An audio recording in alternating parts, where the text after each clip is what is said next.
Well, let's discuss this some more now with Joe Siracusa. He's an author and a professor of security and diplomacy at Curtin University in Australia, joining us from Melbourne. Prof, always good to have you on the program.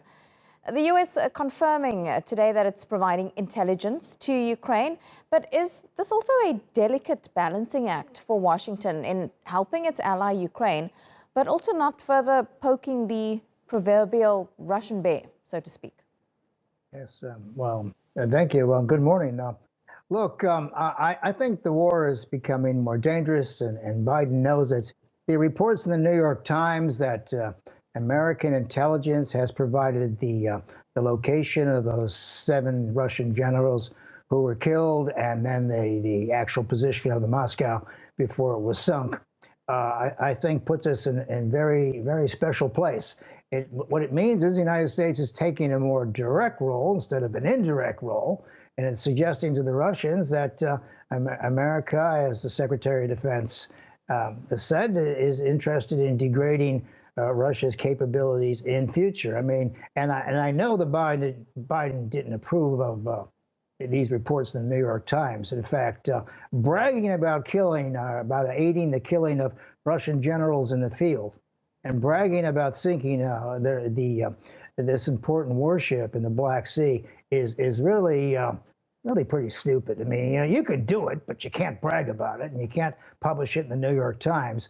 So what this does is gives President Putin grist for his mill for whatever he wants to do next. So on the other hand, we have talked now about some kind of diplomacy. Zelensky is switching gears again. He said he will sit down if we talk about pre-February 23rd boundaries. That is, the Russians don't have to leave altogether in certain places. So he's looking for the exit, and the United States should be helping Ukraine fight as much as it can, and then when it's done fighting, to sort of maintain or secure the sovereignty of Ukraine and show the world that the United States stands for these kinds of things. But getting closer to a war with Russia over Ukraine, there's a love affair among some American congressmen and senators about going all the way with Ukraine. Well, going all the way with Ukraine means World War III, and that's not a very good idea.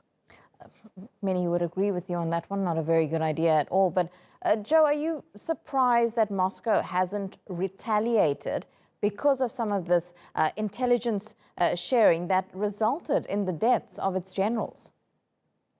Oh, I'm sure Russia, the Russian Federation, intends fully to retaliate, but they're not going to do anything until that parade is out of the way, because they don't want to mess up all the hard work that went into this milestone. Defeating the Nazi war machine by the Red Army is still a big deal all these years later, and they don't want to miss out on that. But I'm sure the Russians are plotting the next step, and they are going to get even. Can you imagine during the Vietnam War if the Russian intelligence or Chinese intelligence had targeted 7 American generals in the field?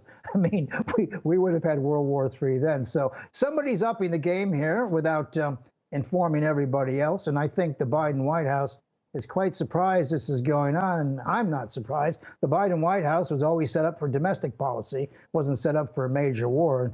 As you can see, when Americans left Afghanistan, it was like a fire drill in a movie theater. I mean, it was just a terrible exit. And of course, this is the foreign policy of the Biden administration. It's not very precise about the world and where it should go. And most of the people who work there work for President Obama, who didn't do a very good job in these areas anyway.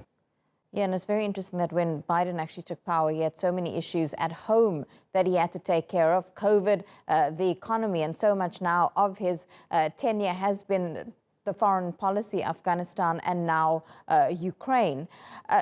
Joe, when it still comes to intelligence, Ukraine obviously has its own intelligence. It's not just getting information from the US. I would imagine that its other allies are also providing intelligence, whether it's openly acknowledged or not. So in the bigger scheme of things, how important is tactical intelligence when it comes to a conflict like this? Oh, I think it's very important. Look, all the allies of the United States that could be feeding intelligence to Ukraine are actually getting it from U.S. sources anyway. I mean, it's those spies in the sky. It's the satellite system that provides the intelligence. Ukraine wouldn't have any any access to that. Most of America's allies don't.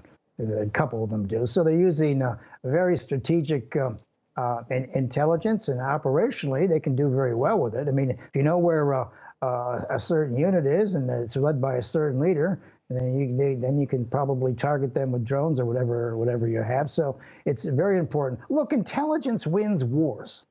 Deception wins wars. You know, if you don't have the right intelligence, you're going to make a lot of mistakes. And all intelligence, good intelligence, is actionable.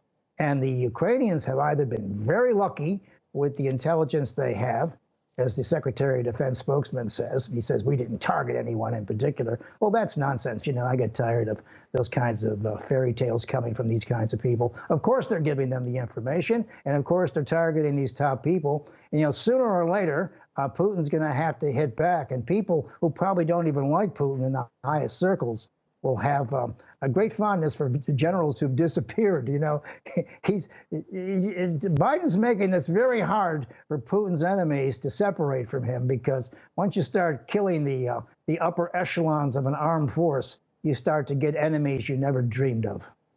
Joe Siracusa, always appreciate your analysis. Live to us there from Melbourne.